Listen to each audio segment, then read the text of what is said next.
Hey, everybody. Hi, Irving. Hi. Betty. Hi there. Same here.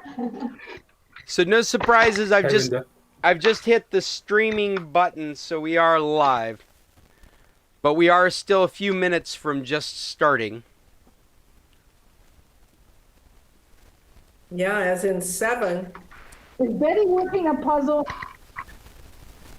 Yes. Yes. That's our entertainment.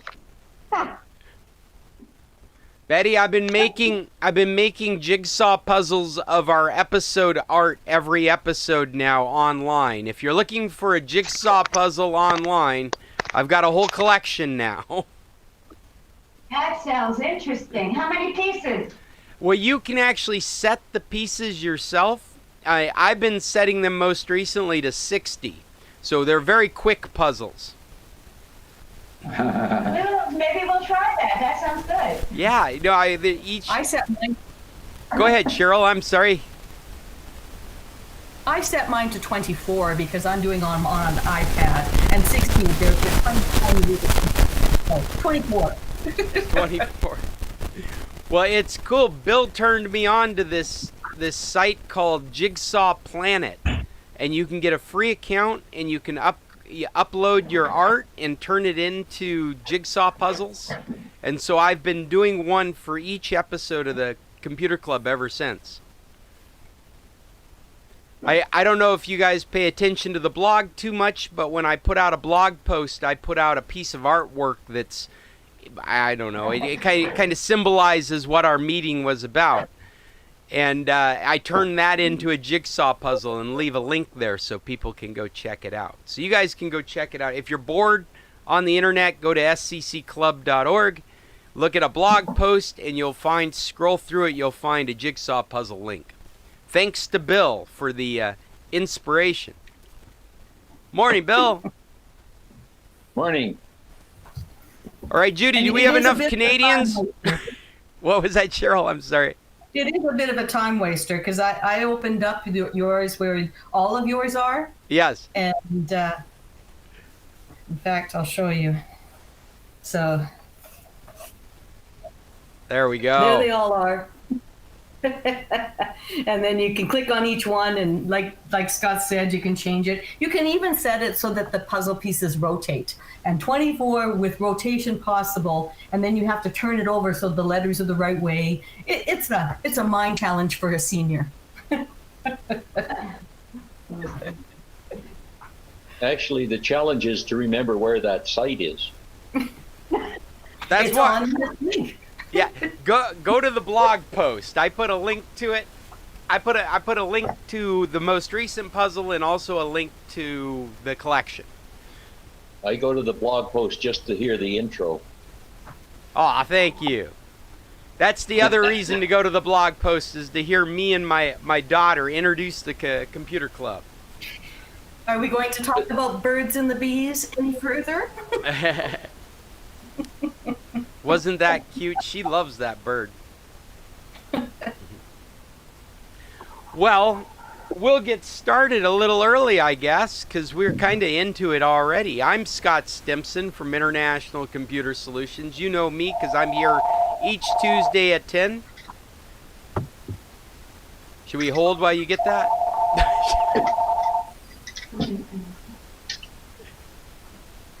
And you guys are the Computer Club, and we have been meeting. This is our 40... Ooh, we've got some background noise coming. This is our 46th virtual meeting. We are quickly approaching a year of virtual Computer Club meetings because of this COVID stuff. With no end in sight. There is a light at the end of the tunnel because the vaccinations are starting to roll out, but I haven't heard anyone really talking about serious back to normal life as we know it. I suspect that when we finally feel like we can just go out and carouse, there'll be a lot of carousing. Just for a quick note, our kids went back to school yesterday, like in all of Alberta. My 13-year-old grandson lasted 1.5 hours. Some kid tested positive, got a text in the first class, and he tested positive, so the whole class is quarantined. My teenage grandson is now in a bedroom in his house, and he's quarantined for 14 days. And the sad part is, this kid's parents had already tested positive. They had him tested, but they hadn't got the results yet, so they sent him to school. Yeah. And then they got the results, and everybody goes home. Wow. Just boneheaded assholes. That was not too nice. There's a lot of static coming. I'm dealing with static on my own end. Apparently, I've just noticed that my microphone is like crossed. Can everybody mute? It came on when Fred came on. Yes. I suspect it might be his.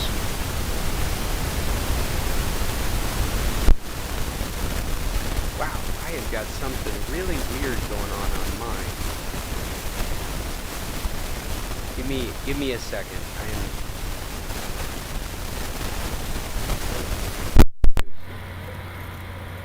There we go.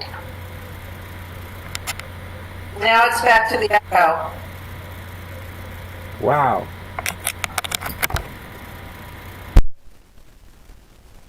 What is going on? It is picking up.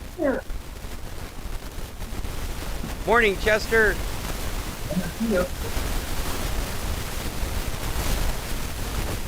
I thought we had started, but I don't think we have because I have got an issue. I did the upgrade 20H2, and I think this is Fallout.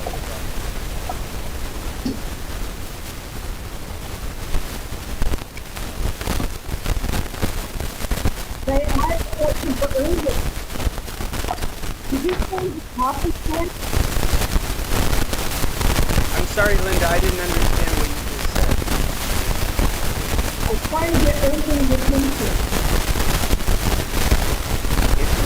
I'm sorry, I can't understand what you're saying.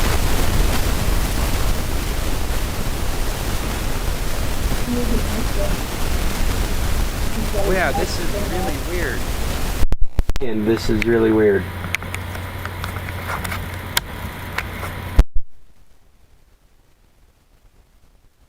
I'm picking up all kinds of background. Somebody say something. I can say something. Your voice is clear, but there's still static. I don't have any static. Oh. Say again? Now I hear the white. Somebody say something. Static went away and your voice was very clear. And then as soon as you started talking, the static came back. Yeah, there's something weird going on my end. I don't know what it is. I don't get it. All of this is working. This is what I get for upgrading the operating system. I thought I had tested all this. Sounded good when we started. Yeah. I wonder if maybe if I just disconnect the meeting and reconnect. Maybe I'll just hop out and hop back in. I'll be right back.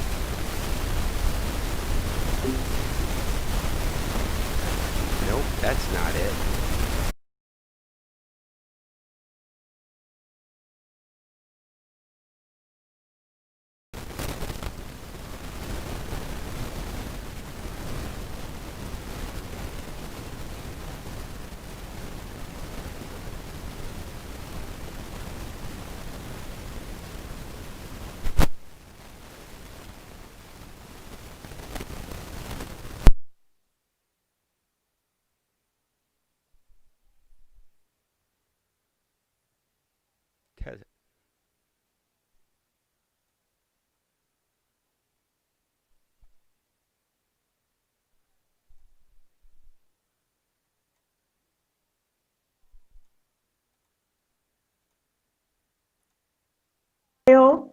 Intuit.com.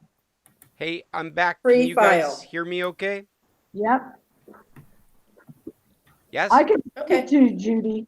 I've got that. I wrote it down. I can do that. Hello, hello. Okay. I don't know. Hey, We'll can you see. guys hear me? I've never used text Yeah. to file. I'm still stuck with my tax man. 1, Paranoia. 2, 1, 2, 1, 2. I was offline and did not hear the original comment. Could you share it with me? Okay, I filed in December on TurboTax and the long form, and it cost me about $125 to get nothing back, of course. And because they had said if you didn't file, then you weren't going to get the stimulus check. So yesterday I called TurboTax and I asked him about having to file. And he said, well, you can, over 70, you can file for free, even the long form. Okay. So we did get our stimulus money. And I've been filing with TurboTax about the last 4 years.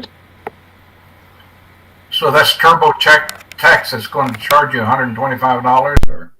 No, they did charge me in December $125 because I had to buy the package. Wow. But now this guy on the phone yesterday told me that this year, he goes, you can file for free. Because I said, I really don't want to file. Testing, 1, 2. Can you guys hear me now? That's good. Yes? Yeah, that's good. Yes. Yeah, Linda, I can give you a government, U.S. government website where you can go and download the forms yourself and fill them out and send them in, and it doesn't cost you anything. Hey, I got the stimulus. Well, I can get the free one now because I have to file I'm just the long excited. form. I didn't get the first stimulus. When I talk to people about it, they think I'm crazy. Of course you got it. I'm like, no, it never showed up. But I got the second one.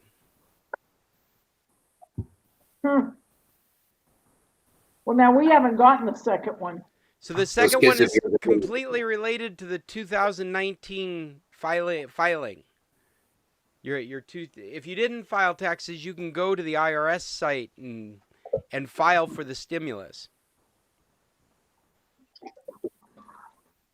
Scott, do you get the Alaska stimulus?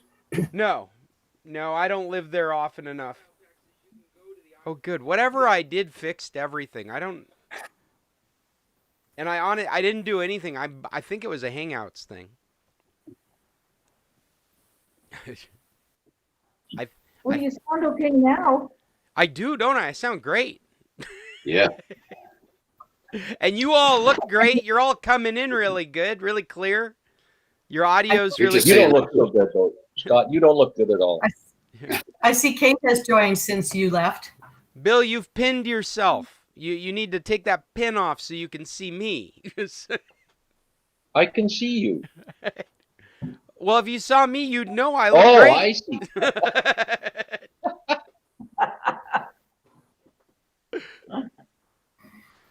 Well, I don't have to look at myself. I already know.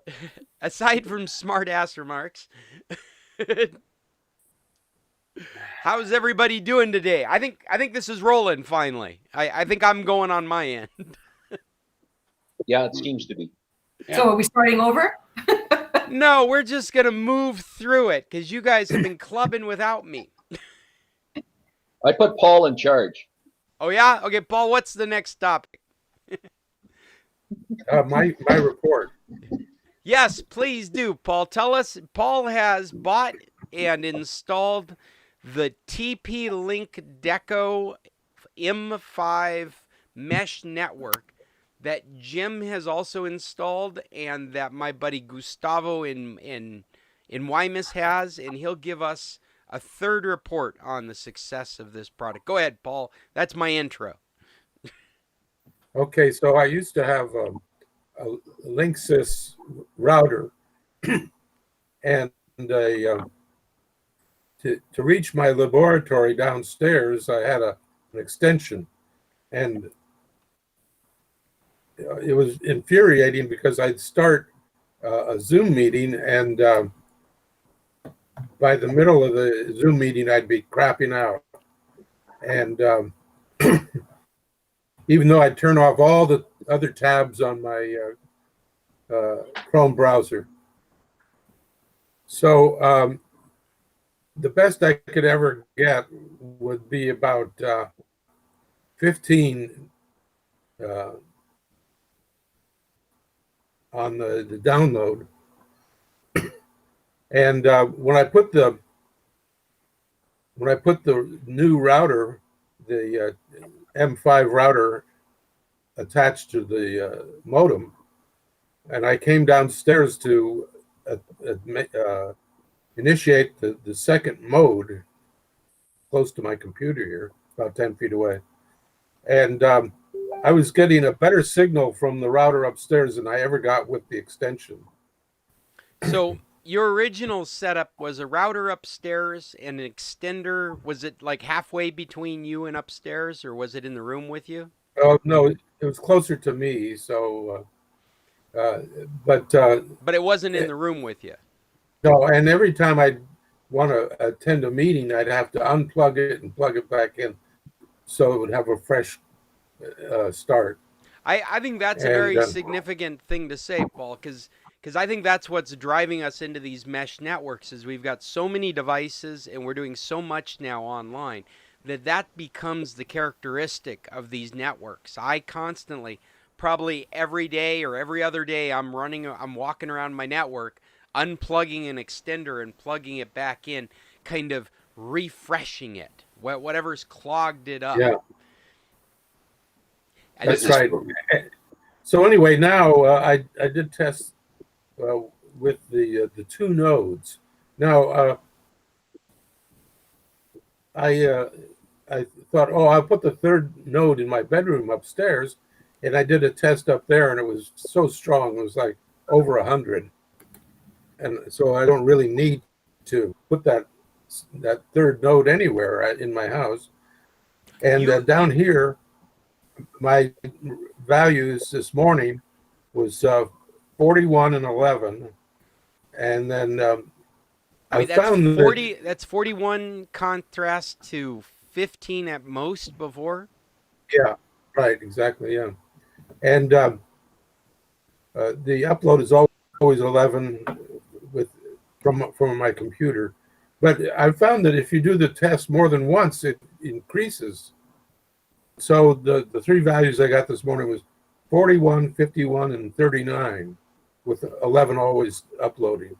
It sounds like your internet provider is similar to Telmex here, where they give you a portion going up, like 1/5 your speed going up, something like that. Oh, is that right? Yeah. Well, it's Cox internet, and then using my phone, I got 35, 83, and 70. So, wow, it's better with my phone, but the upload was 5, 10, and 5. Yeah, that sounds characteristic of having more download than upload, which is a really common way to manage internet. Oh, yeah. Yeah, I don't know if I was a gamer, what I would need for upload to be successful, but this is plenty for anything I do. Well, if I mean, I know that's not a question, but a gamer would be concerned about the ping.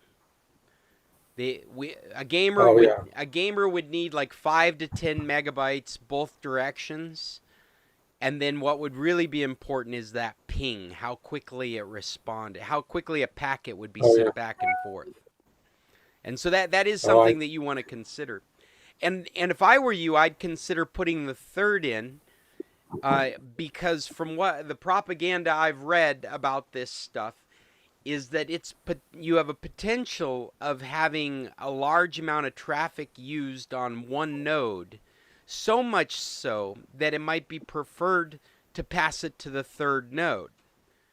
So in that kind of scenario, you've got what you're considering your main base station, and then you've got your extended base station, and maybe the extended base station is really busy with traffic. Maybe you've got a lot of devices connected to it, or a couple of devices doing a lot of things at once, and you go Yeah. ahead and you want to do something else.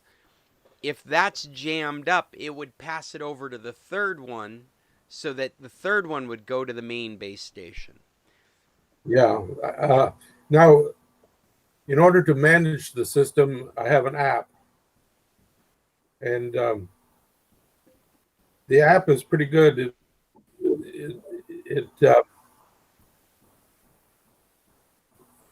Let's see, it's booting up here. It lists the network devices that I have that are active and inactive. If I remember from what Jim's setup showed me, it actually showed me how much internet was being used by each device. That's right, it does.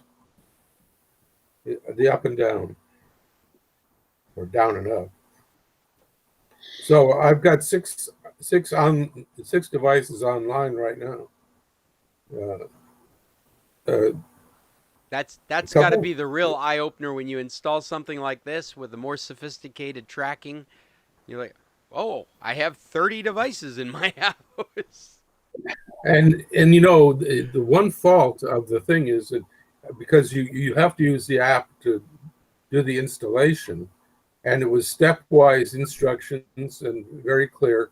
And then it says, after I got the router going, it says, "Oh, there you go," and it never said, "Now it's time to add more nodes."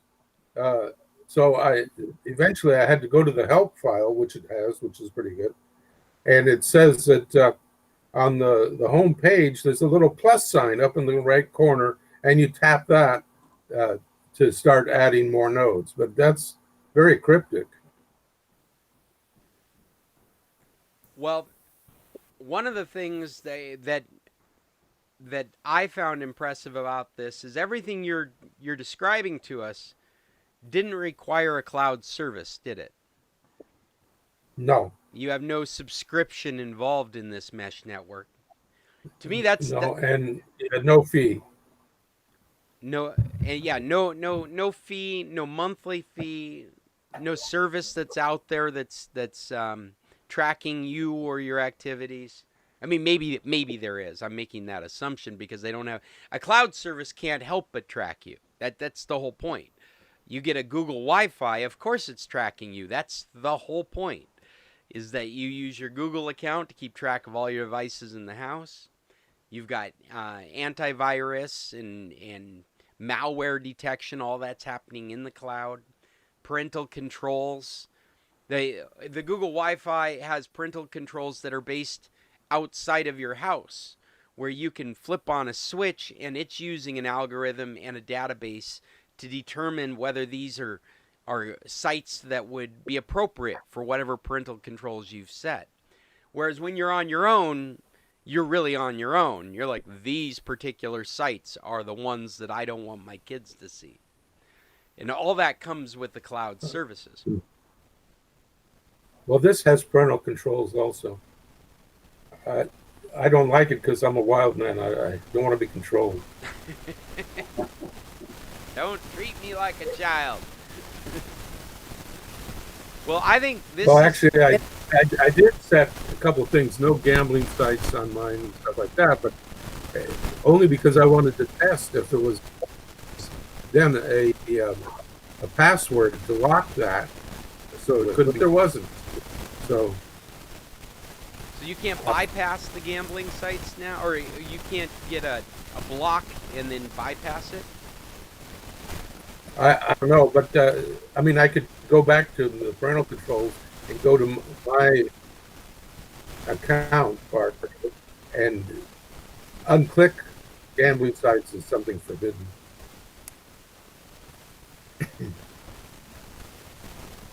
Something has happened on my end again. Yeah, you're getting noise again. Yeah, I've got noise coming through. Same white noise. Oh, they're gone. Oh, there we go. Gone. Oh, look at That was that. weird. I think it might be a physical connection. I think it's my I don't know if you guys can hear that. I can see it visually. It's a dirty pot. Dirty pot. Don't touch my, stop that. It's you guys can't see it from there. It's a splitter. Yeah. I think it's okay. I think it's like when static's building up on it. When you toggled it, you sounded like you were in a rain barrel. Well, I won't touch it unless I notice the noise is creeping up, or if you tell me it's creeping up. I think some kind of static is building on it. It might be related to me. Is it a physical switch? It's not a switch at all. Physical. What it is it's a. I'd like to show it to you. Hold on a second. That'll really screw it up. This is right here. You see that? Oh, yeah. And it's plugged into my audio. And if I touch it. Yeah. Got a short. Yeah. Yeah. Or disconnect. I'm glad I found it. I wish I had found it yesterday instead of in the middle of our meeting. You have a spray can of contact cleaner? You know what? That's what I need, don't I? I don't have any right now, but I need to get some because that would fix that. It'd clean it right up. Isn't there an alternative that you can use to contact cleaner? There's some home remedy that you can use too. I can't think. I don't know. Be, though. Maybe it's either WD-40 or duct tape. Those are everything. Cheryl, you couldn't sound more Canadian at the moment. Or is WD-40 or duct tape? Which one is Canadian? I figured it would both were. I was gonna say that fixes everything, right? And I owned a Subaru where half of it was duct tape back in Alaska. There you go. I bought WD-40 yesterday. I think there's an expression that you use. If it moves and if it doesn't move and it should, you put WD-40 on it. If it moves and it shouldn't. Yeah, they put duct tape on it. If it doesn't move and it should, WD-40. If it moves and it shouldn't, duct tape. Words to live by.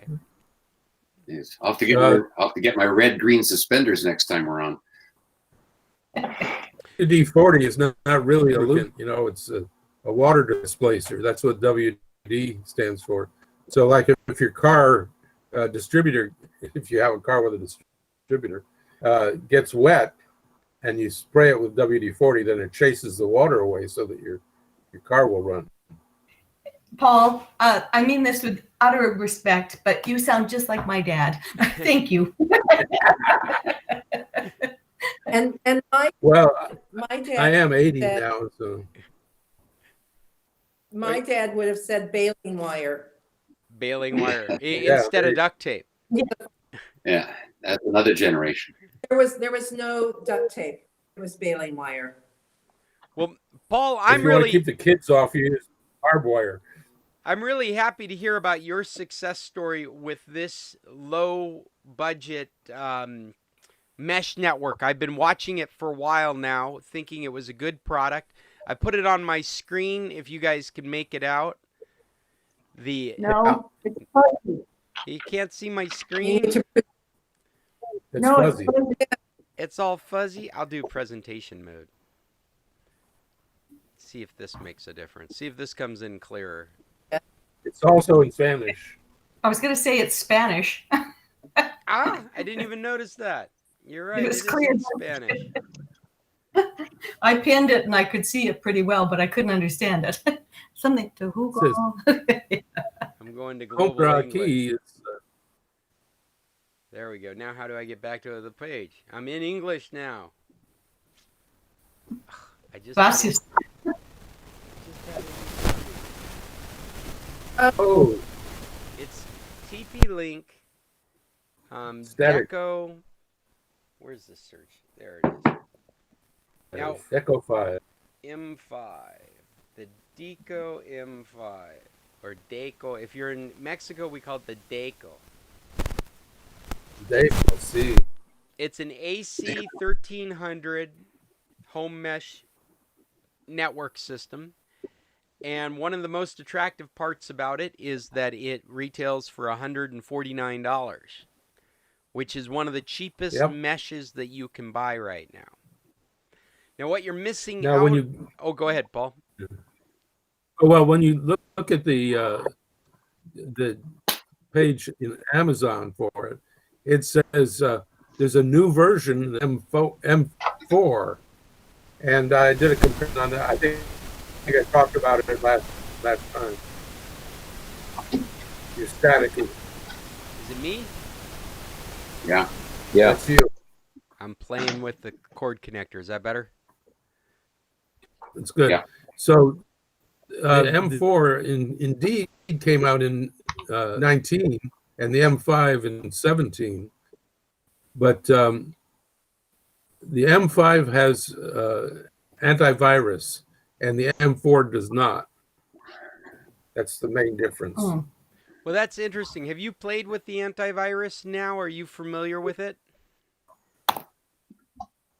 No, I didn't find anything that referred to it on the app. I'm just So curious if the don't know if it's just antivirus is automatic. something like, we think about antivirus as something that actually gets updated once a day now, maybe even twice a day, depending on what's going on. And so I would hope that a device that's advertising antivirus is doing that. It's getting updates fairly regularly. Otherwise, it has to happen in the cloud. It tells me I have to redo the firmware on this. So I have to pick a time when nobody else is online. I wonder if you do. The router, because it turns off. Turns everything off? For the firmware, not software, but actual operating system. Well, so this... Okay, hear me? Yeah, we can hear you. That's what it looks like, yeah. Okay, so the Eero, they've got one on a 3-piece now for $159. Now the Eero... It's usually $199. Yeah, I just was on, it says brand new Eero AC dual band, $159.99 free shipping. Yeah, that's a great price. That's a new price. Yeah, what Paul said is true. It has been up till now $199. The Eero also. Well, that's what I paid for it. Well, Linda, then you probably know that if you wanted to take advantage of the antivirus stuff, I think you have to have a subscription with them, don't you?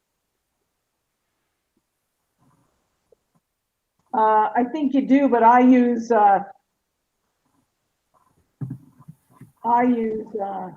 Bytes. I check every night. Sure. Malware Bytes. I got a subscription to that, so it automatically does it every night. I have it set up for 2 a.m. Sure. But there's a bunch of features with the Eero that you can't take advantage of unless you're paying a monthly subscription fee. Correct. And I really like the Eero. I think it's easy to set up, and it creates a robust pocket. But because of the price, at least up till recently, this is the first time I've heard this cheaper price for it. This is the reason that Paul and Jim and Gustavo and I have been looking at this product, is because of its price and its feature set. And the fact that you don't need a cloud service to go along with it, that you can manage it on your phone. It is AC 1300. That 1300, if you've seen that, the AC 1300, the AC 1900, these are referring to speeds in your network inside your house. So for the layman, it would just be the bigger numbers better. But when they do these items, they change packaging. Well, one of the other thing I like about this M5 is that each node is identical. You pick one to be the base node, but the equipment is all the same. And so you don't have a specific base. You can use any one of them to be the base, which really means when something burns out, you just buy one more of the specific product. You're not looking for a base node. And I also like that there's 2 Ethernet jacks on the back of each one of these. And that's something that's been changing in this mesh market. Sometimes there's no Ethernet. In fact, some of the weirder stuff, they've incorporated it with a smart speaker. So you give up the Ethernet and you end up with a smart speaker. And I'm not a big fan of that either. At least, I'm sorry, go ahead. Well, I have 2. The 2 Ethernets is so you can daisy chain it hardwire, but you need to have one to attach to the modem. Yes, you need one to attach to a modem, but you could have an old time entertainment center where you've cabled everything and they're all plugging into a hub, and you could just stick this on that, and all those cabled devices are now on your mesh network. Oh yeah. So I like all those features, but I especially like the price. 3 nodes for $149. I may be the next one to upgrade because I am wandering around my home network rebooting range extenders. And I like what Paul said too. You said that, Paul, if correct me if I'm wrong, but in your office you were getting at most 15, and now you're getting over 40. That's right. And you were getting over 15 before putting the second node up. So even the base node was more powerful and better performance than your original router.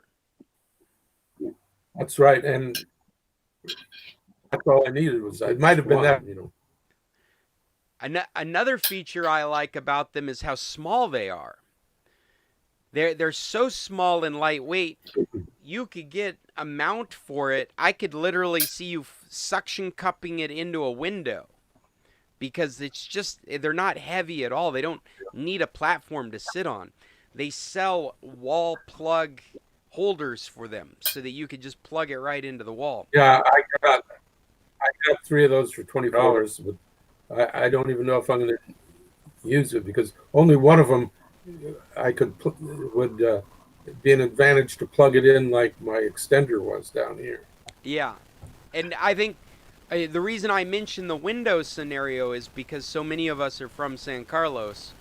These cement rebar walls can be difficult to get through, but this is so lightweight you could hang it on a curtain rod in a window if you needed to. Yeah. Yep. Well, cool. That's a great update on this equipment. I did put a link to this on the last meeting.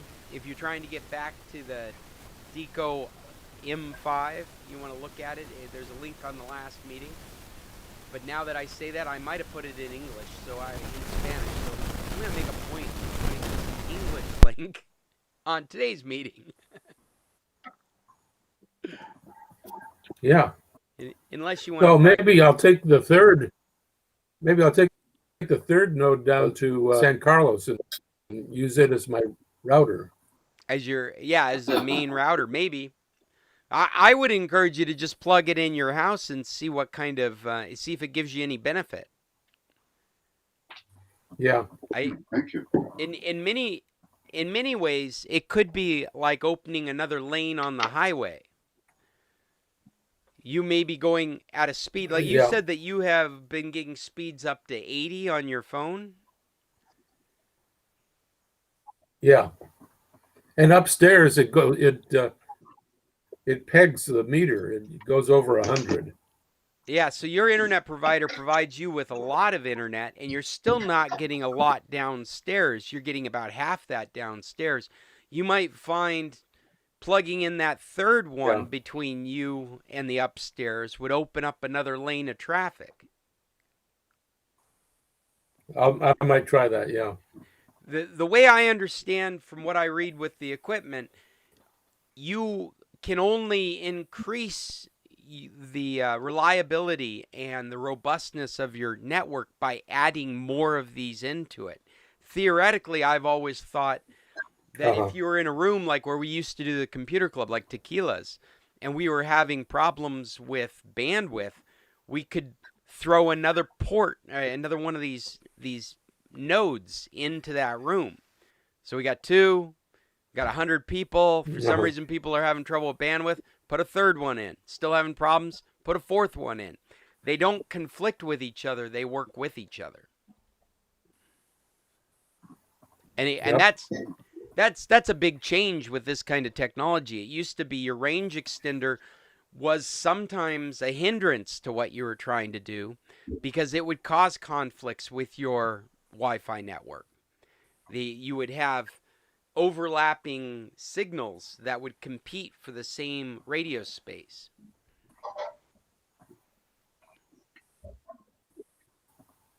Well, that's my report anyway. Well, thank you, Paul. Sounds good. And there was another that I am. Oh, it's Irving. Irving had a brand new. Matt, let me get out of this presentation mode. Irving told me this morning that he had the opportunity to own an M1 Macintosh for about 24 to 36 hours. What was your experience, Irving? Well, okay. As you stated previously, the speed, the new chip, all that stuff is real, but useless if you have an iPad. The thing that made it a terrible purchase was, first of all, I didn't know it didn't have touchscreen. As far as I'm concerned, touchscreen, anything that doesn't have touchscreen is obsolete. That's my opinion. The second thing is that having Macintosh, completely different learning curve and not easy. And so the transition, even though it's an Apple product, which amazes me, was very difficult. And the screen did not fill completely. The ultra thin size was slippery, so you automatically have to get something to hold it together, like a cover. And all in all, unless you're a game player or some high-tech user, even for no money, I would stay away from it. By the way, it was $1,400 and change to my door. So So absolutely, I give it 2 thumbs down. Which one did you get? Was it the MacBook Pro or the MacBook Air? The MacBook Air with the new chip. The Air, okay. And the Air, the new Air is the only. It's the only. Yeah. How do I want to say that? It's got to have the new chip. They're not selling the old chip anymore in the Air. The Air is a. Now I thought that was a $12.99 product, so you must have paid more for shipping or an upgrade. I don't know what taxes. Amazon charges tax, and that's probably 100 and change on an item like that. So that's where the price difference comes in. So it sounds like the problems you had with it were things like the sensibility of going from a Windows system to Macintosh. That change wasn't worth it because there's a learning curve there. Well, a big learning curve. It's not just a small learning curve. The whole layout, the whole way the screen looked. I don't remember exactly what was going on because I returned it immediately. But you couldn't go directly to some links. It was a little more complicated. All in all, not only is it worth $1,400, it's not worth anything if you have an iPad, which seems to me far superior tablet. Well, the iPads, that's where they got the chip for this computer. And so, you're getting a lot of performance out of an iPad to begin with. So the comparison is probably closer than comparing it to a Windows machine. the amount of power that's coming out of it,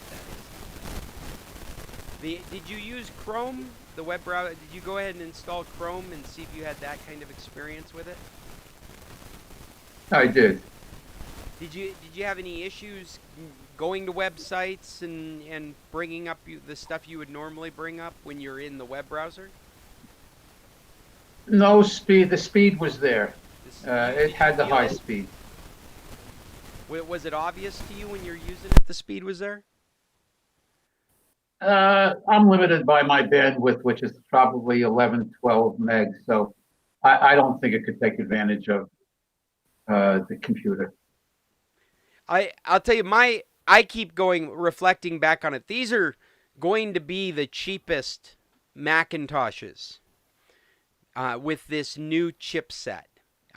They have already, rumors have been leaking out about the M1X, that they're going to, this chip was a 16 core. The next one is going to be either a 21 or a 32 core chipset. And what I'm aware of, the way Apple does things, is they really built these first ones to fit into the footprint of the old devices. So a good customer for the new MacBook Air would be somebody that was looking for a new MacBook Air.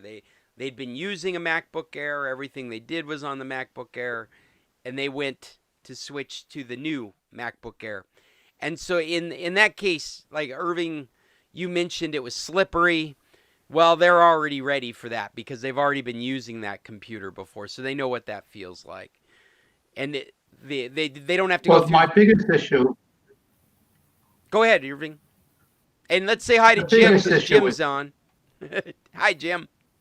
Hi, Jim. Go ahead, Irving. The biggest issue I have is when you are used to touchscreen. It's like going back to the horse and wagon. I mean, a touchscreen is so convenient, so much faster to move around with. That and ordering an Apple, I just assumed it had touchscreen. Well, it's astonishing to me that it doesn't incorporate that. I'm sorry you didn't understand that when you're trying it out, because that has been the complaint with Apple and their laptops, is they've got some of the best touch screens in the market, and they have not integrated them into the laptops. They've done it intentionally. And what they've done is they've built this huge trackpad. It's almost the size of a phone now. That's multi-touch, so it'll take sensory input from various finger touches all at the same time. I see Cheryl has her hand up. Go ahead, Cheryl. I sympathize completely. I bought this Dell computer. I cannot use a touchpad. I need a mouse. I cannot use the touchpad. And I too thought it was a touch screen, and I'm touching the screen all the time. So, I think that what Irving's saying about needing a touch screen, I think that it is old technology, and if you're going to spend $1,400 on a computer, it needs to have a touch screen. I agree. I have a touch screen on my laptop, and every time I sit down at somebody's computer, I try and touch their screen, and I'm always surprised when it's not available. But this is not a surprise to people that are shopping in Macintosh. I'm sorry it was a surprise for Irving, but we all know they don't do touch screens on their computers. So if you're going after them, you know that they don't have a touch screen. And I'm sorry Irving didn't understand that when you were going after it, Irving. There's another issue too, which I just remembered. It doesn't support all of the programs I have. Well, that actually is true, because it's a completely different chipset. So not only would your programs need to be supported in the Macintosh operating system, but then they would have to be written to be supported by this new chipset. And this new chipset really would make sense if you were I'll tell you my scenario that I keep going back on. And I started by saying these are the cheapest Macintoshes of this new generation. They're going to put out more powerful, but they're also going to redesign them. And the reason these are so cheap is because they have stuck this new chipset in the old design. So everything about the computer is the old computer except for the board inside and the ports that it plugs into. And I keep going back to, I'm doing video production, and for $699, I can buy a Mac Mini that's 10 times more powerful than the latest Intel chip, and I can slide it right into my workstation. I can pull out my old Mac Mini, and I can stick in my new Mac Mini, and I have a video production studio for $699, and that's the cheapest that has ever been. And it's the most powerful. Scott, I have another complaint. All right, Irving. I have another complaint while I can remember it. Certainly, certainly. So it comes with two C USB ports. USB-C And ports, yep. in order to use your regular USB, you have to buy a 7 or 9 part adapter, which is nice. It costs money. It's nice because it includes photos, that. But why should a $1,500, $1,400 computer have to have an accessory right away just to use the stuff you're used to using, like flash drives and everything like that? Irving, I think you should be writing tech reviews, because this has been the complaint since they've moved to USB-C. And Apple has a history of doing this. Every time they make a change, they make it a dramatic change. And so they just cut everyone off with their USB-A ports and said, no, you'll just carry a dongle. And we actually refer to it as the dongle lifestyle. You've got this laptop that will fit in a manila envelope, but you've still got dongles in your pocket to make sure that you can connect to everything you need to connect to. So you are touching on the frustrations people have with these products. Hey, you said the screen wouldn't fill all the way. I was curious what that meant. Well, if you would try to use the full screen, then you lost a lot of your links. So it didn't seem to. It didn't have the footprint that the iPod had. I felt that even though it had the size, I was looking at a smaller screen. So did you have black space around the screen? Is that what you're saying? Like black bars? Yeah. Yes. As I recall. Huh. I just know I was disappointed with that aspect of it too. It was very, very disappointing. I didn't see why people would buy this. Well, if they had experience with other products, a lot cheaper, and better. Well, I do know the reason people would buy it is because they live their life in like the Chrome browser. They only use the tools that come with the computer, and they wanted 3-day battery life with more power. Now, those are the big selling points of it. That was the point that got me, the big battery life. I like that. Yeah. So what about the new MacBook Pro? It's supposed to have a good battery life too. Yes, it is. It is practically the same computer. Now, the big difference is that it has active cooling system on it, and the Air doesn't. The Air has no fans. It's a fanless computer. And so if you're doing something like encoding video, which cranks up a computer, takes power, it heats up, then on the Air, there's this slight decline in performance over time. The more that you've ratcheted up that power, the longer you've done that, the less performance you get over time because it's heated up. And when it heats up, it slows down. On the MacBook Pro, there's an active cooling system. There's a fan that gets engaged when you start doing those kinds of activities. And so you have a steady performance throughout that activity. That's the real big difference between the two.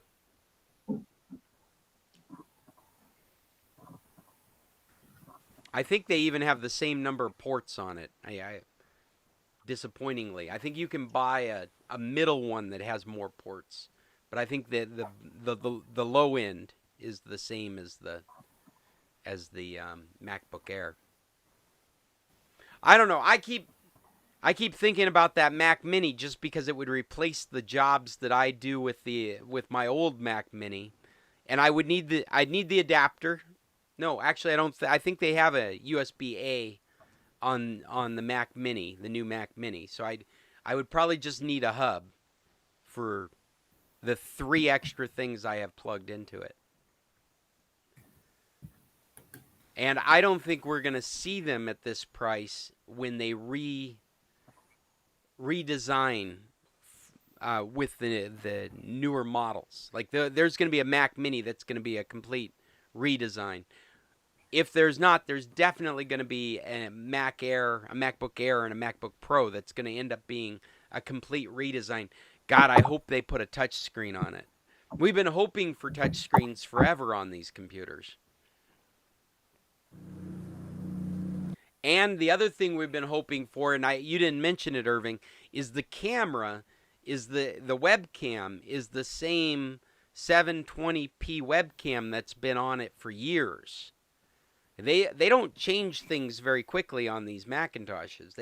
They look at them as appliances, and they don't fix things that work. And that webcam, people have been complaining about the quality of that webcam since the beginning. And what they've done is they've used the same sensor, and then they have this machine language stuff going on, and they have this software that's supposed to make you look better using the same sensor and the same optics. But in the end, it's just the same cruddy webcam. And they've got these beautiful cameras in the iPhones that they could be using on these computers. And they haven't done it yet. So those are the fantasies. Touchscreen and iPhone cameras in the MacBooks.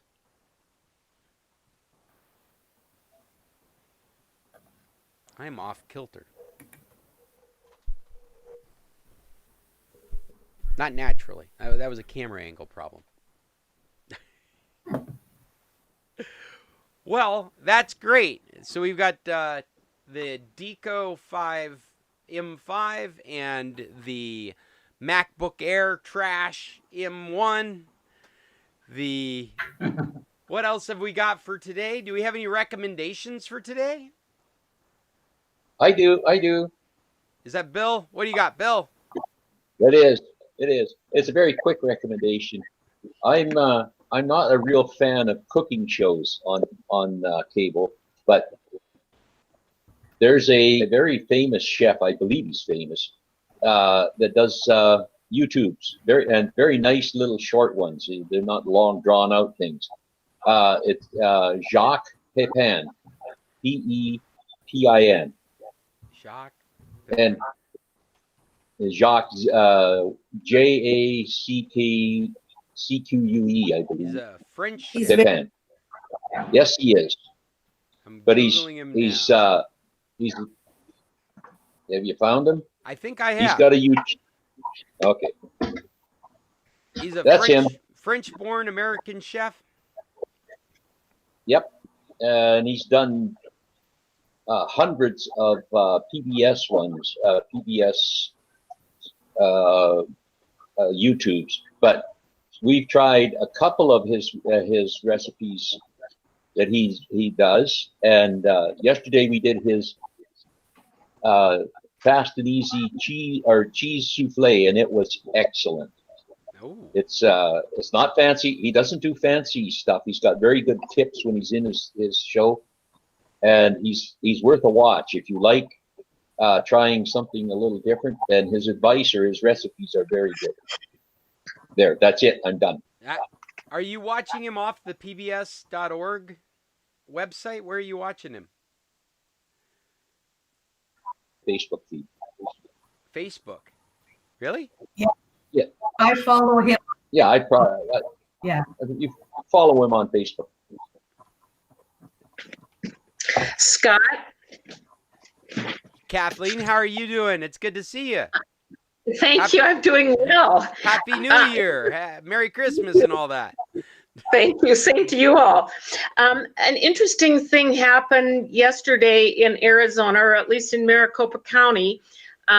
They rolled out the vaccine on the computer yesterday for vaccinations. and it started at 6 a.m.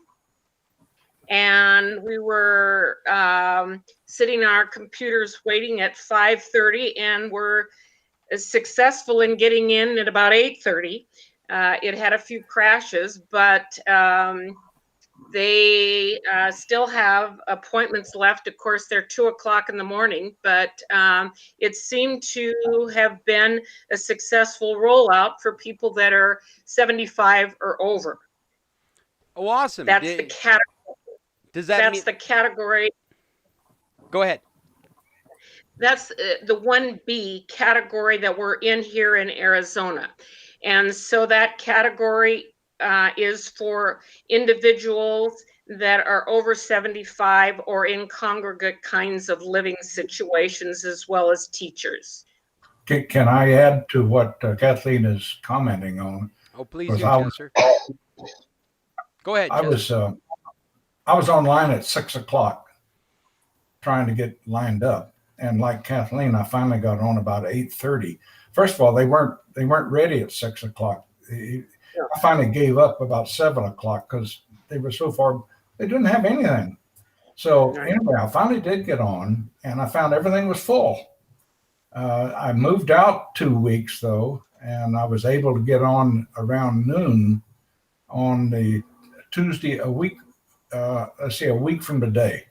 I was able to get into the stadium, but all of the 75 only places, like the grocery stores and Albertsons and Safeway, they're full for months. You can't even get in there. So I cannot give Arizona any kind of a compliment. They were months behind getting set up for this, and here we are. I'm 85 years old and very vulnerable, but fortunately I can get at least the first shot a week from today. Chester, I had the same experience where I think the 27th at noon is my appointment in Chandler. But I have talked to people in other states who aren't even close to rolling out for people our age. So as bad as it was yesterday, at least we got appointments. And last night at about midnight, I checked again, and there are still appointments left, albeit the 3 locations would be in the middle of the night or early in the morning. Yeah, you're right. The only thing left is from midnight to 6 in the morning, or from 8 at night until midnight. But anyway, we were lucky. We got in for noon. So none of the pharmacies, Alberts and Safeways, have the injections right now. Arizona only has 3 testing or vaccination sites. However, the pharmacies have testing sites, not vaccination sites at this point. That's what it is. Okay. But if anyone is close to Arizona and can get on arizonahealth.gov/COVID, give it a try and get those vaccinations if you can. As I said, it's certainly not at convenient times for you, but at least they're using the computer to get this moving forward here in Arizona. Hey, Kathleen, what was that web address again? I believe it was Arizona Health .gov. Oh, excuse me, here it is. It's podvaccines.azhs.gov/home. POD. But every county vaccine. POD. Yeah. Pod. Yeah. Vaccine. Yeah.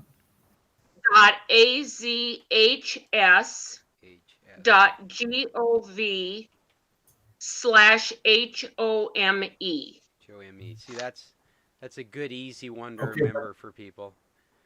What were you going to say, Chester? Yeah, you'll need to know which county you're going to because each county has Right. its own rules. And Yes. what Kathleen and I are talking about are Maricopa County, which is Phoenix. And Tucson may have totally different, and Nogales may have totally different as well. So if you're going to go to Arizona and you're going to try to sign up to go to Arizona, which you can do online, you're going to need to know where you're going to get, and you have to register. And once you register, then you're permitted to go try to get an appointment. I went to a couple of counties, Pinal and Yavapai, to see if I could speed that up. And they had nothing going on the internet yet. So as far as I could figure out yesterday, it was only Maricopa County that had rolled out on the computer. It looks pretty straightforward to sign up. I'm assuming anyone would need to sign up. This isn't an extension of something that already exists. Is that right? No, yesterday was the first day of the rollout, but you have to be in a specific category. One of those categories is in 1B is your age, over 75. The other is in a congregate setting, for example, senior living, assisted living. The other would be a vulnerable population over 75. School teachers, firemen. Excuse me, but the firemen and school teachers were in 1B, but your healthcare frontline workers were 1A, and they should have been completed by yesterday at midnight last night. Yeah, but they're also so now just us. They're also tying up the facilities because they're now getting their second shots. Oh wow, that's correct. That's a real concern. That's what I was going to ask. When you make your first appointment, do they also give you 21 days later another appointment? Not that I know of. Yes. So I was told that when you have your injection, and Pfizer is a different number of days than Moderna, you will be given a card as to the date of your second injection. Okay. I believe that's correct information because I tried to schedule the second injection. In Chandler, they're giving the drug Pfizer. And so they said that they would give me the follow-up injection by appointment card at the time of that vaccination. Kathleen, you're supposed to have an email recognizing your appointment. Have you received that? Because I have not. Oh boy. Okay, this is a real concern. You must have received it, and it must have a scan code. And that when you are in line, they will scan, you will take that piece of paper and they will scan the code. That is your appointment. And so online, you should have received your scan, a piece of paper with a scan code that is taken at the time of your appointment. Are you saying you did not receive that? Have you received yours? Yes, I received that within 10 minutes of making the appointment. And I got to find out what went wrong. Yeah, Chester, check your junk mail to begin with, just to make sure Right. you didn't receive it. Good idea. I'd Okay. also be curious to know if you don't have it, if you can get back into the system and see the record and get it resent to you. Okay, the Well, I know the answer is, timing. Chester, if you saved that number that they gave you a code number. If you save that code number, you can go back into your account and pull that up. Oh, okay. And so All right, I'll try maybe that. there's a mechanism there to have it resent to you. Yeah, I'll have to work on this. So I better get going. Nah.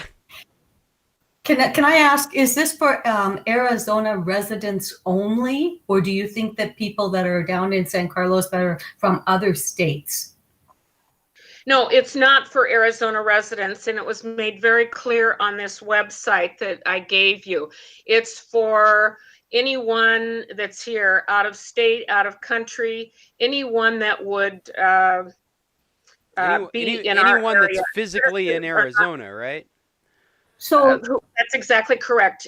You can be from Canada, you can be from Mexico. You must have a Medicare card and give them the number. You must have proof of your age, and those things are fed into this website before they take an appointment.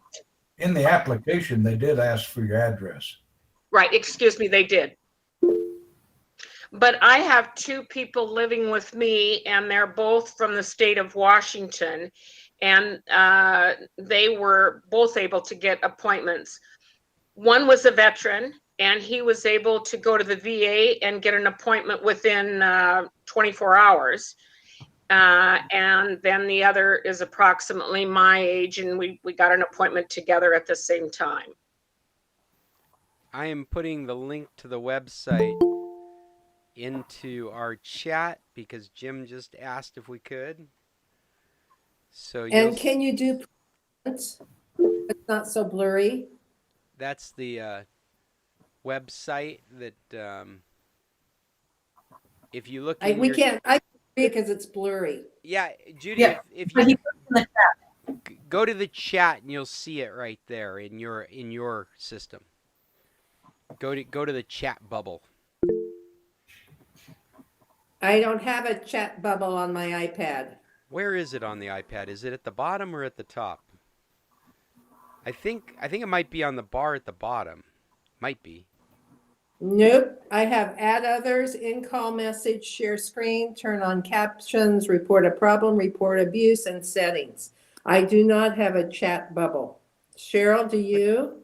Yeah, I do, but I'm on my computer, and it's up at the top where it says show everyone. Right beside it is this little speech balloon with lines. You see that? Not on the. If you look at my, oh well, you can't really see it because I got a black bar in front of it. Let me pull you down a bit. Right here at the top, there's a chat with everyone. Nope.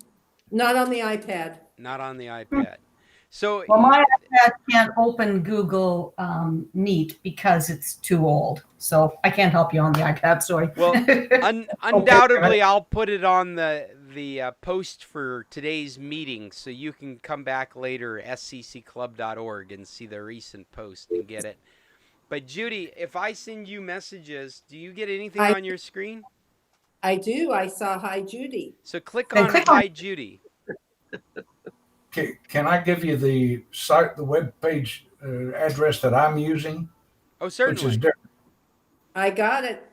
Will you put it in chat, Chester, please? Hi, Maggie. Sure. I'll put it in present. No. No. Under chat. No. Or just rattle it off and I'll bring it up. Let me get it back. Okay, let me get it back and I'll read it off to you. Okay. Oh, it's COVID-19 and that's in caps. COVID-19. Space. Space. Maybe not a space. Okay, it wouldn't be a space. Capital V. V. Capital V like in Victor. ACCINE. Okay. Small dash. Phase 1B with the P and the B in caps. Phase what? 1B. This is a web address? Yeah. No. Yeah, it is. You got to have some dots in there somewhere. Then there's a, not a slash, but a straight up and down horizontal vertical line. Are you using AOL? That was a joke. I'm sorry. That was a bad joke. I'm sorry. Okay, then it's Maricopa County, AZ. Both the M and the C are capitalized. I click on that and I go right to it. I don't know what you're reading from, but I Google searched it, and there is a maricopacounty.gov, a maricopa.gov, Phase 1B web address. This is a bookmark that I'm reading. That's what you're reading from. You're reading from the title of a bookmark. Yes. But I think I found, maybe this is what you're looking. I'm going to put it in the chat. Well, here, I'll bring it up on my screen here. Or should I go into presentation mode? Is it too fuzzy? Put it on chat. I will pass the link on chat. So I think this might be the link that Chester's talking about. Does this look familiar to you, Chester? I'll go into presentation. No, but that's not the one I'm using. That's the one that looks familiar to me too. The one that I was using. Okay. Yeah, that's not the one I'm using. Oh, this isn't the one you're using. So this looks like the Maricopa specifications, and then the other one looks like the place where you go for the appointment. Yeah, mine is where you go for the appointment. And it also gives you all the rules. Who can be vaccinated? Make your appointment. If you'll go down to the very end, and go through that, then you click on the link that's there, and that'll send you right to your ability to make an appointment. And that's probably the one I'm giving you, I bet. I think this must have something to do with the link you're trying to give us, Chester, because here's another COVID-19 vaccination locations. When I clicked on the make your appointment. Yeah.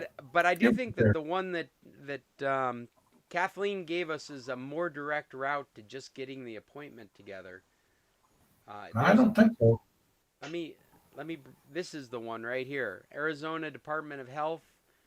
It's podvaccine.agdhs.gov, and this is here for making an appointment. Log in and make an appointment. But I'll put both those links on today's, so you can go back and review it. And I'm glad to hear that it sounds like anybody that qualifies. It's not Arizona. It's anybody in Arizona that qualifies for whatever phase we're in. I don't know what you do about that address. I don't know if it makes a difference or not. I think you got to fill in something, because every time I left blank, they had me go back and fill in something. Yeah, they're just tracking you. You know, that's what we do now. We track everything you do. Scott, however, I think not everyone in Arizona. I think Chester is correct. This is the rollout for Maricopa County. Now, it's not that any one of you couldn't come from wherever you are and zip down to Maricopa County, make your appointment, zip down to Maricopa County and possibly get in. But I did not see this rollout in the two other counties that surrounded Maricopa County. So I think right now this is limited to Maricopa County if any of you are interested, but there are appointments as of about midnight last night still available. Well, I think they've got shots going on in Pima County, because they've got them at the sports complex. They've got them at a couple other places too, that you can get them in Pima County in Tucson. I try Mariposa, not Mariposa, the border. Nogales. Nogales, I'm sorry. Almost there.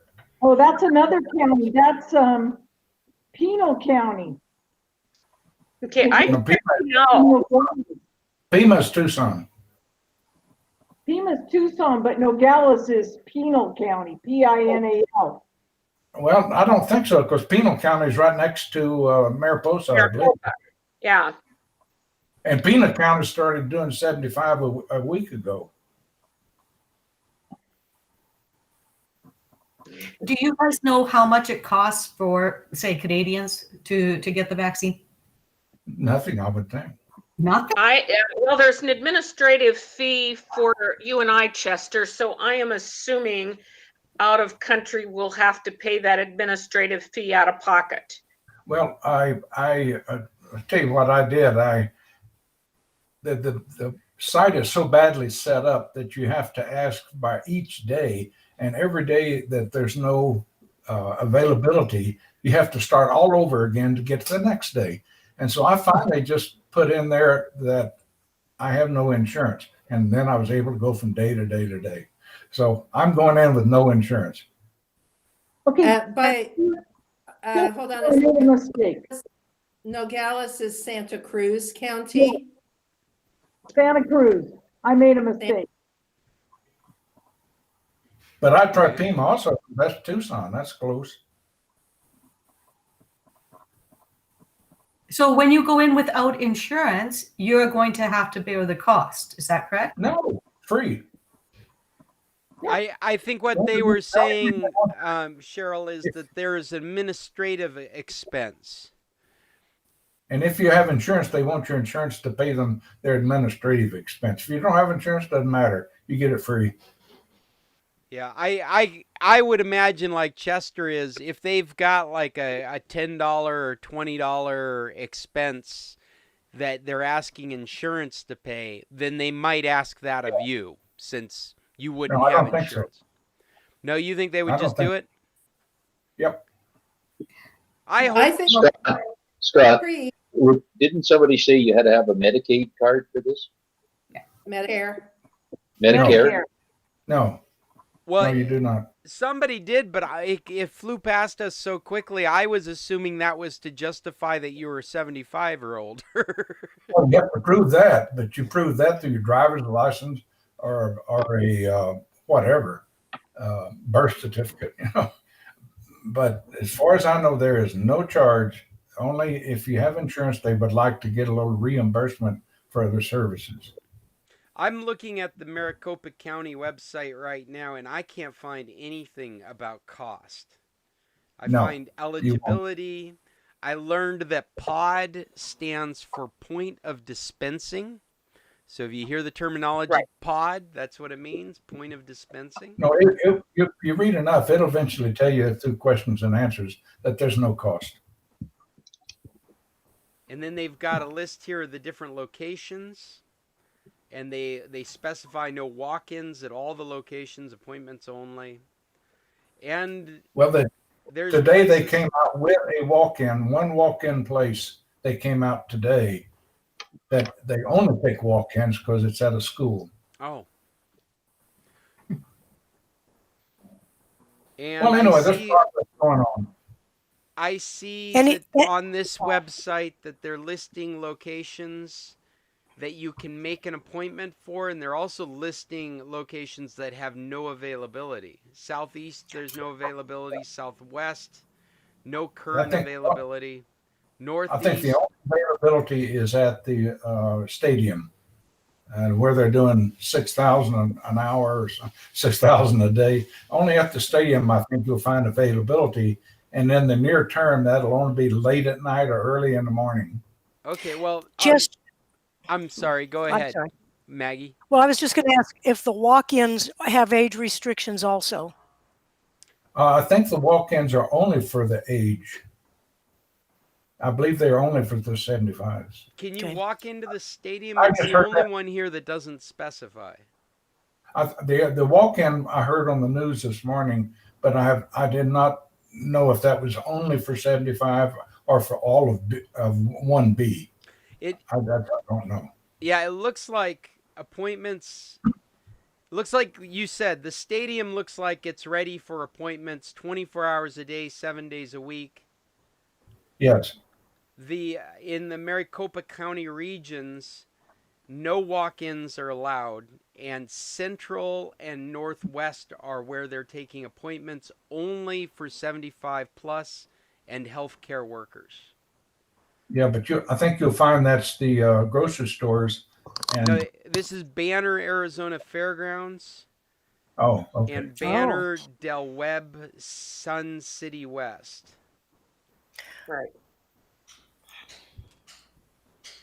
But this is a logistical nightmare. Yeah. You would think after a year of preparing for this moment, we would be better prepared. Okay, Scott, I have to. Chester, you said you're frustrated with this. Okay, let me tell you a story about our province. We had the vaccinations approximately the same time you guys did come to our province. And they were supposed to be for phase 1. And phase 1 was frontline workers. It did not include any paramedics that were transmitted. It did not include the nurses, only the doctors on the COVID-19 wards. It was so full of holes that it was ridiculous. And the only time they add anything is when the professional organizations like the paramedics or the nurses got so loud and had so much public support behind them that they added them to them. Teachers are nowhere, anywhere. They're on the general population next August. Meanwhile, they opened up all of our schools yesterday. All of our kids. No, Cheryl, that story's been told already. Oh, has it? Yes, you were on the phone. Oh, okay. And it's, you know, we talk about frustration. Wait a second. That story ended with everybody got sent home, right? Isn't that great? Yes. My one grandson's class. The teacher and the students got sent home. Go find my email. I do have a question about the shots, Chester, and Sure. and I just forgot. Hey, this is fine if this is what you guys want to talk about, but we are running out of time, and we've turned into the vaccine club. Real quick question, and then I do have something I've been trying to ask for 2 weeks. Chester, do they test you for COVID before they give you the shot? No. Not that I know of. So if you have it, you get the vaccine anyway, and does anybody know what that amounts to? That's a great question. What does that mean if you find out that you have COVID and you've gotten the vaccine, what does that mean for your immune system? Okay, so under the website that I gave you, they list the 10 most commonly asked questions and they specifically answer that question. So you can go through the website that was posted, and you'll get the answer to that, and actually many more questions that are sent. A lot of questions are answered. Great, thank you. I gotta go find my. Wait, don't go yet. Don't go yet, because I want you to hear my question, please. I'm totally changing the subject, and I don't need an answer. I just want you guys to think and maybe come up with answers for me next week. I am working on a sheet for the police where they have, you didn't stop for the stop sign in Spanish, translated to English in the column next to it. And I made it up and I gave it to a couple of them. I said, please look it over and let me know what's missing. Or if you don't like the layout, what does it need? And the first question was, how do I know how to say this in English? If you don't speak English, you don't know how to pronounce the word. So I can't, and I don't feel like, even if I could, have a group meeting with them to go over all these words because there's 30 or more. They'd have to meet many, many times before it would register. Is there a way for me to record it in English and Spanish and get it to them on their phones? That's my question. Don't need an answer unless you have one. Well, Maggie, immediately what I think of two different things. One is the Google Translation app that you can just speak to and it will speak out your translation. But also, I think last year, maybe it was Paul, correct me if I'm wrong, somebody came up with an EMT translation sheet that was on the phone. Yeah. It was an app. That was the Yeah, and what was neat about that is they could pull out this app, and they could point to the Spanish, and it would I guess what it was is the person that they were dealing with could point to the Spanish because it was in reverse. It was for English speakers trying to speak to Latinos, and they could point to the Spanish. And then they could read the English that it translated to. So they were literally handing them a cheat sheet on their phone. So it would ask the questions the EMT person would ask, but it would ask it in Spanish, and they would tap on it, and then the EMT person could read the English. So what you're saying is rather than having, I mean, I don't know how to make an app. I couldn't if I had to, but So what you're saying is that if they stop somebody and they want to know why they were stopped, they could say in Spanish into Google Translate, no pararon en la enseña, or whatever the word is, and it would translate it to English, and they'd have to show them their phone. Yeah, you would have the phone out, and they could say it right into the phone, and then they could have it talk back to them. But I think your idea of having a cheat sheet makes a lot of sense, just like in the example of the EMT app would be, like even if it was just a document on the phone, and they're like, why did you pull me over? And they could bring up the document, and they could point to the Spanish, and then the English person could read the English underneath it. Thank you. You just saved me a lot of frustration. May I ask you a question on this? Go ahead. Do the policemen have a phone at their disposal? Every one of them has a cell phone. Everyone in Mexico has a cell phone. Everybody in the world has a cell phone now. Yeah. It's an amazing delimiter between all of us now. So you don't have health care, but you have a smartphone. Right? Exactly. You don't have public education, but you have a smartphone. Right. You don't have any of those things, but you have a TV set. That was in the 60s. So you don't have running water. You don't have sanitary places to go to the bathroom. You don't have, you don't have walls on your shack, but you still have a side. Let that sink in a little bit about the world that we're in. Yeah. They also all have Google Translate, and they also all have Duolingo. So thank you, you guys. You just made my life very simple. I can have maybe 3 short meetings with a group of 3 of them or something, and tell them how to do it, and it's done. And then I can make the sheets better so that they're a little more easy to read. There's got to be no more than like a dozen at most reasons that you would pull over a foreigner. Speeding, broken taillight. Yeah, that's true. It seems like it would be really easy to put together a physical cheat sheet that you pull out the clipboard and point at and show it to them. Yeah, I think I overdid it. I think there's too much on it, and I'll correct that today. But Maggie, did I understand you that they wanted to practice how to say it in English? They might, but they can do exactly what Scott said and get in Google Translate. Yeah, because Google Translate, when we were working with the police, Google Translate was the thing to go to. And or you could make some practice videos kind of thing, like where you say it in Spanish and somebody says it in English, and then they could play it over and over again themselves, so that they could get used to the actual pronunciation. Because I know what you mean. When they see it written, they don't know how to say it. Exactly. And they do want to be able to say it. They don't want to have to rely on showing you a piece of paper. They want to communicate with the people, and they want to say it in something they will understand. But I want them to have it on their phone so that they don't have to pull out a tape recorder or whatever people use these days. Just push a button on their phone, and they'll hear my voice or somebody's voice saying, "You ran a stop sign. You ran a stop sign." Where it'll get confusing is when they're trying to argue with them. So this is all, I've only got 12 phrases. You're getting a ticket. So then they say, "Silencio, sígueme." Yeah.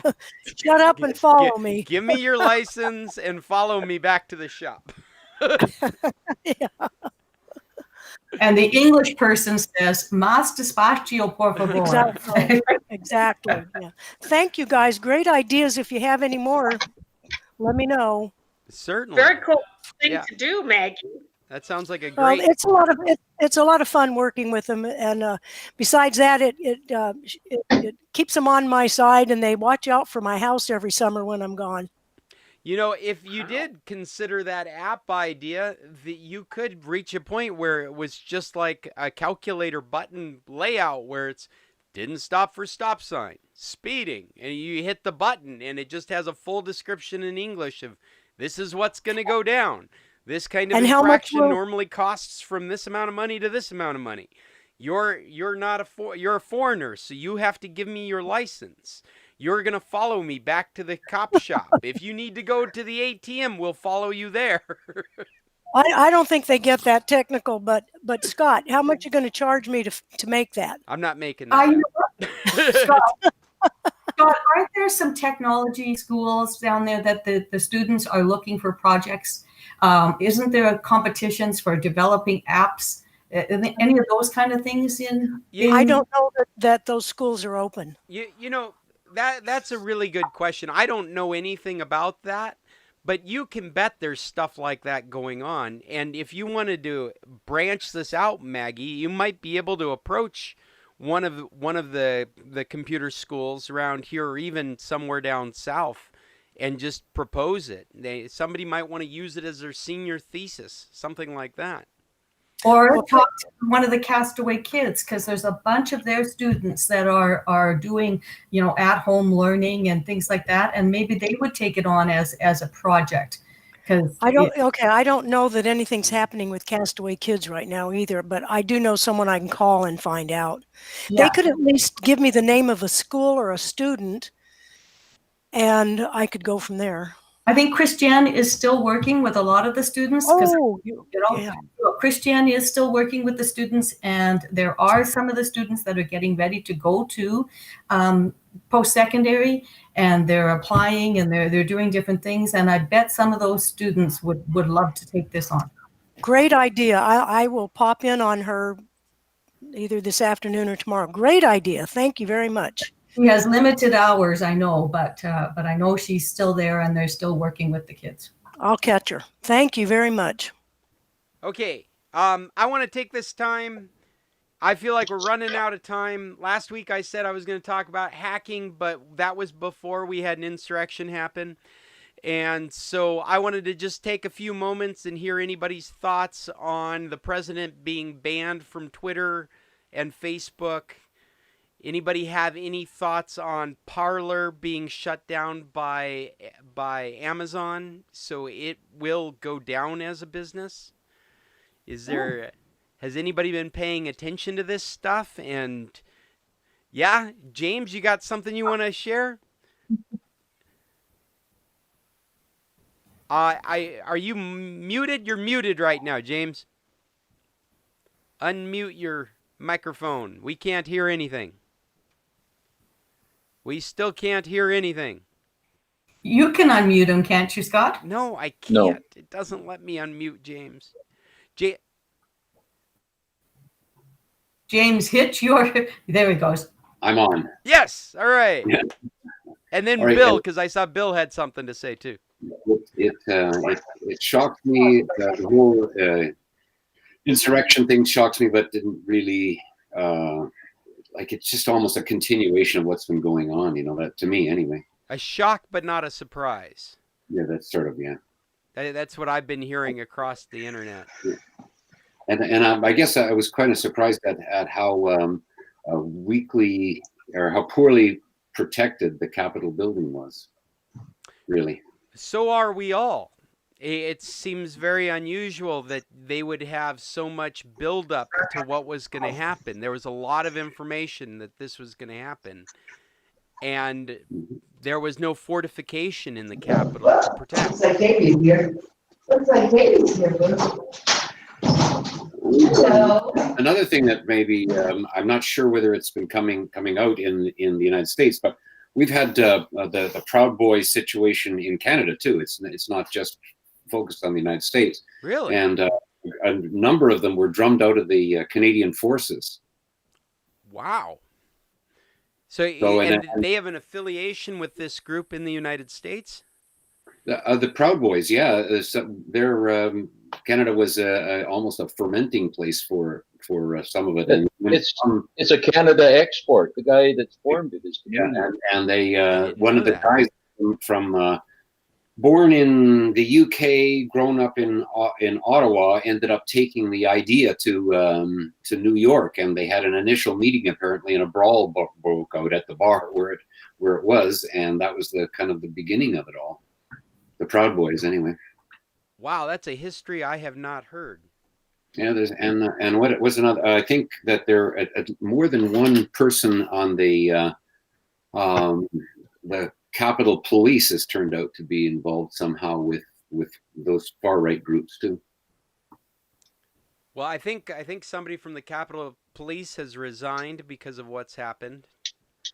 You know, that, but just because he didn't catch it, but the other side is that there's actually people that are sort of involved with those groups. Well, and we've got video of police opening up barricades to let them through. Mm-hmm. So it's unsettling what has happened. I think from the perspective of the computer club, some of the things that are unsettling is how quickly our information infrastructure could be wagered against opinions that we don't care for. And so, like, Trump has a permanent ban on Twitter now. I think it's justified. My opinion, I think it's justified. I think at the very least it's justified because we don't want to see any more violence going down. But for me, it's more a cooling off period. Let's just take a step back and let's just shut everything down and let's see let's figure out where we sit in all this. The Parler thing I find a little disturbing because it's a separate business that made its business being the place where you could go talk when other places wouldn't let you talk. I'm being very generous because you could say it's a hate speech platform because of the kind of people that were attracted to it. But Amazon has cut them off of their cloud services. And so that business is going to go under because of this. Whereas what they did was facilitate an area where these people could talk. Not necessarily for their conversations, but for conversations that were I don't know, questionable. What's the good adjective for that? Racist, angry. I have a lot of mixed feelings. I think that we come from a country that's supposed to be about free speech and we're supposed to be able to have tolerance. But at the same time, I'm starting to get this feeling that you can't be tolerant with intolerant people.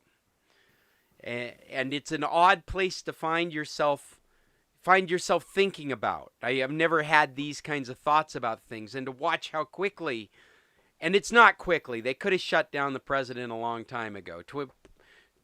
He didn't because he was the president. They didn't shut down what he said on Twitter. They just edited him. They editorialized him because he was the president. It's only now in the last few days, it's only now after an insurrection that they feel comfortable shutting him down on these platforms. The one question I have is when you shut them down, you don't know what's brewing in the background. Yeah, that's true. Yeah, True. I got to agree with that. And you give them fodder for their cause. Look what happens. Look what happens when you don't align with the other side. You get shut down. Yeah, the flip side of that, though, is that by shutting them down, they have less access to new to being able to radicalize people, because people don't search them out. They usually get recruited somehow on a nice soft topic and then swept into it. Yeah. I mean, I hope that's the case. I think there's a lot to be said for us having problems in the United States. And like this may have made it easy for them to organize and radicalize, but that doesn't mean it's going to stop because you've cut them off. If anything, aren't they going to get deeper into their sentiments? I mean, really very much like how we've been dealing with terrorism. I think you're right there. I think you're right there that they will get deeper into it, but I don't think that will be a problem for law enforcement to follow them there.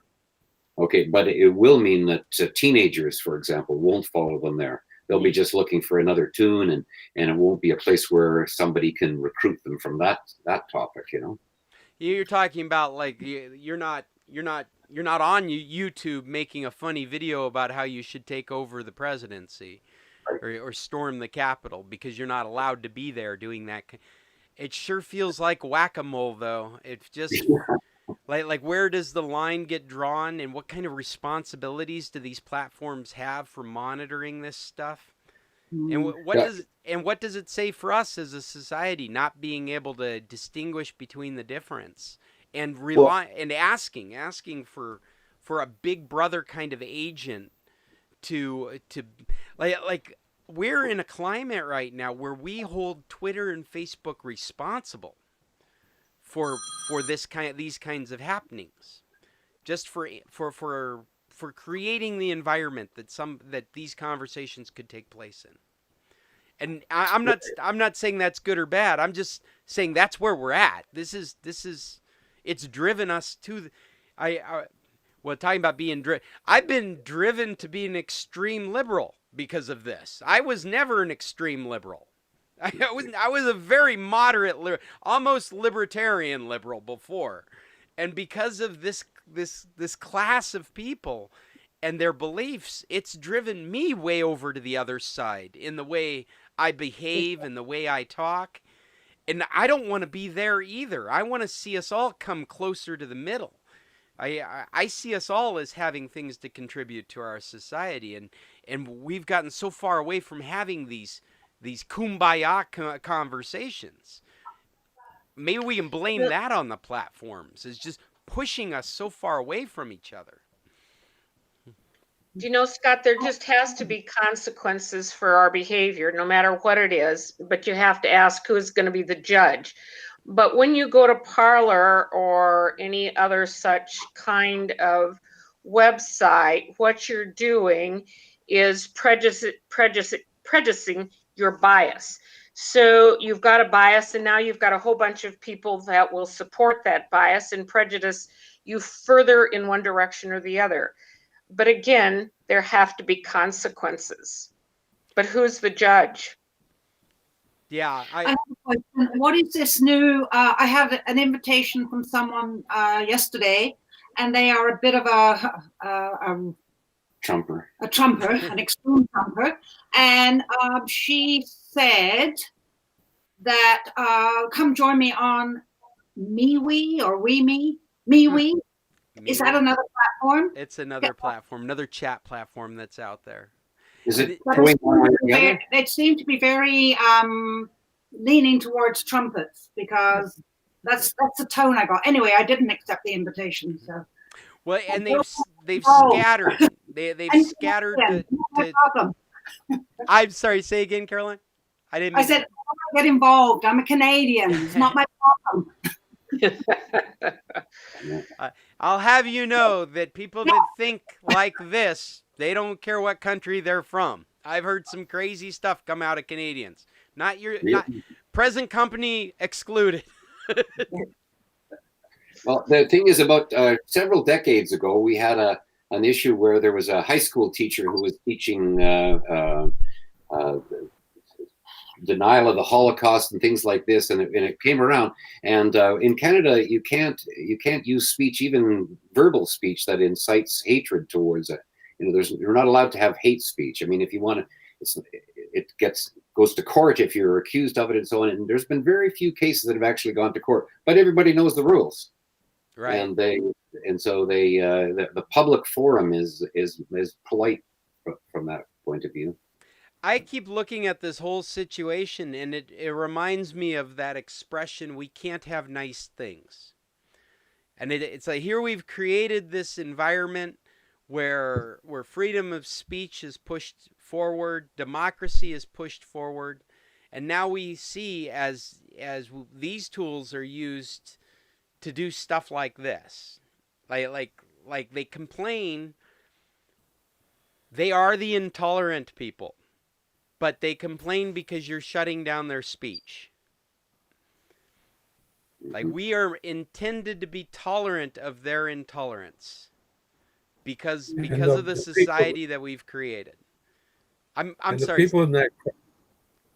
people in that crowd think that their First Amendment rights are being violated, and they're not. I agree. I think they absolutely believe that. I think that they perceive reality from such a different perception that they are the ones that are the victims, and they're fighting back against it. Mm-hmm. I know. I think there were people in that crowd that legitimately thought that people would stand up and cheer as they overthrew the government. I agree. I was shocked by that. I remember the young woman with the tear gas in her eyes, and she said, I'm just here for the revolution, just believing that was the point of it all, Couldn't believe she got tear or pepper spray. No, I think that's a really good representation of people from that crowd. That, I mean, I don't mean to offend anybody whose politics are slightly conservative. I'm okay with all the. There was a time in this country when a conservative and a liberal could sit down and have coffee together and solve the problems of the world. And we've reached a point where that can't happen. They won't have coffee with me anymore. They won't have Scott, intelligent people still can. Unfortunately, we're all stupid. We're all stupid. I have to agree with. I mean, we've done it to ourselves. Look what we've done with public education. We've just created a society of people that aren't critical thinkers. Yes. I've been saying that for years. Yeah, that's a big problem, and there's in the United States. I was looking at a book that I got when I was in San Carlos, and there's the cost per pupil is a factor of 3 difference between states. So if you're in Arkansas, you're getting 1/3 of the money spent on your education than you are in New York, for example. And even within the states, it's not even. Like people in certain parts of New York get a better education than others, but still 3 times. That's a lot of education that's missing down in some places. Well, and still, I mean, how you spend the money matters as well. It's kind of like healthcare, right? We spend the most money that you could possibly spend on a healthcare system, and it's still, what, 47th in the world for quality? Mm-hmm. Education's very much that kind of game as well. Yeah, and I watched when there was No Child Left Behind. Right. It broke my heart because they were all left behind. No one was left behind. They were all left. They're all at the same stop. That's right. The bus went on without them. That's right. Yeah, and it's not just a bus anymore. It's a fast train in China. Right. Scott, I have a question about you say that Amazon shut down Parlor, whatever that is, by allowing them not to use their cloud. That's right. In fact, is there no other cloud for them to use? I'm confused as to how. Thank you, Cheryl, for bringing it back to a tech topic, because that's really what we should be doing here. But and this is my legitimate concern, and I don't know how because I'm happy they're gone. Personally, I don't represent it. I'm not representing my business right now. I'm happy they're gone. I'm happy they're not allowed to say things on Facebook. I'm happy they're not allowed to say things, and I smile at the videos that I see of them, their own selfies and their own Instagrams have incriminated them, and they're being picked up and charged. That gives me a warm feeling inside. So I'm sorry if anybody has a problem with that, but I am very pleased with how all that is shaken out. And I hope it just continues over the next year, because I think they should be punished for what they've done. I think they've put our democracy into question, and that was not the way to fix any of the problems that we have in our country. So now, if government is going to shut them down or that, but what you said was that Amazon was going to. So this is one of the things that I'm concerned of as a tech person, is that we have these platforms now that applications are built on. So in this case, Parler is a hodgepodge of different services. They're not their own. Nobody does their own thing anymore. You don't bake every ingredient that's baked into the cake doesn't come from you. You don't mill your own flour anymore, right? You don't grain your own sugar. And so in the same respect, you build an application and it uses a framework that you got from one organization. It uses a storage that you got from another organization. It uses a payment processing system that you got from another organization. And Parler has fallen apart overnight because their credit card processors decided not to do business with them anymore. Not for any legal reason, just they didn't like the crowd that was in their application. The AWS, the Amazon cloud, where they were hosting their data, so we don't have to be associated with people that draw this kind of crowd, and we don't, and we consider it a breach of our terms of service, so they shut down their cloud, effectively making it impossible for them to run their application, which is their business. And so that's kind of the discussion that's not going to go away because of this incongruent balancing act that we're trying to do between democracy, which is fragile. I've heard that terminology every day this week, and the idea of freedom of speech, and the idea of capitalism. And right now, it's all being affected by these platforms of immense size that can do immense damage just by flipping a few switches. Because that's basically what's happened. There's not been a mandate to shut Parler down. Bill, you want to add something? Well, yeah. Cheryl can attest to the fact that I have paid some attention to this whole Trump thing for a while. 5 years. But you know, the people, what you see on the internet right now is, first off, I saw a really interesting thing. It says you no longer have to worry about how to pronounce Parler or parlay. It's gone. You don't have to worry. But they have shut down Trump's Twitter and his Facebook. But I think one of the things that's sort of gone by the by is they've also the places that were processing his donations have stopped. That's right. His money supply has been cut off this time. And, that's right. And you don't hear that much. And the last thing, I just checked Twitter, and there's a thing going around that says if they impeach Trump, they're going to start violent demonstrations all over the place again. If they don't, so yeah, if they impeach Trump, then they're threatening. They're threatening all kinds of violence if they impeach Trump. All the state capitals apparently.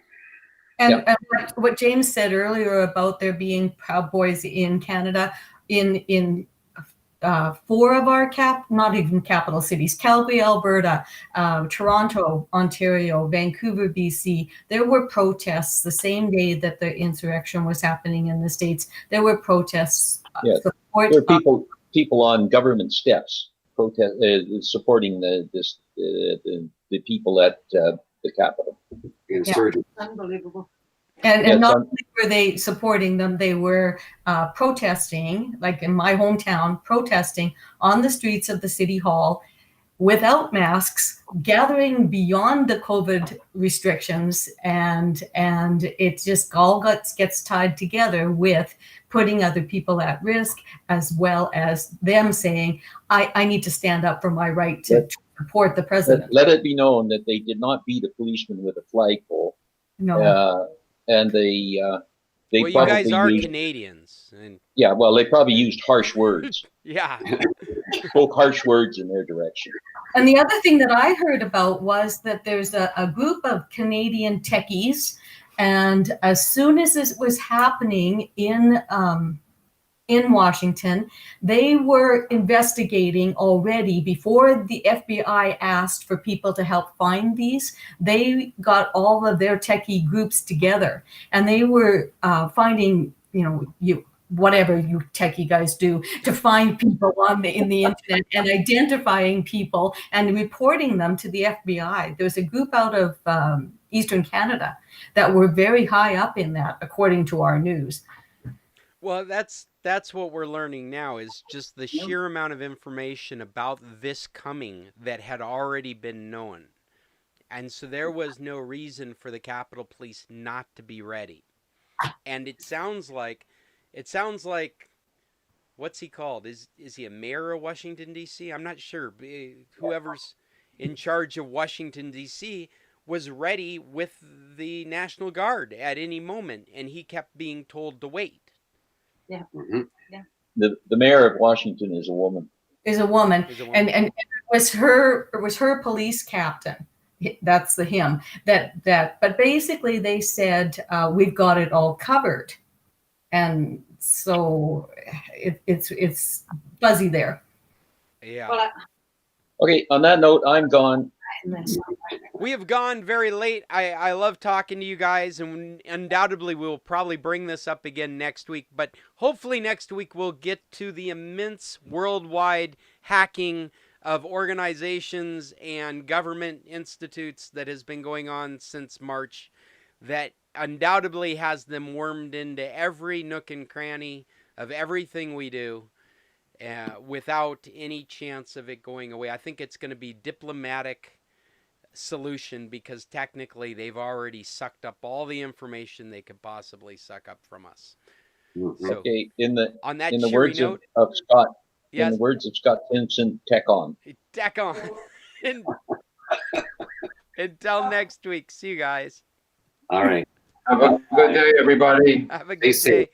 Good to see you, Bye-bye. Irving. Yeah, yeah. Bye. Nice. Good to Happy see you New Year. all. take care. Bye bye.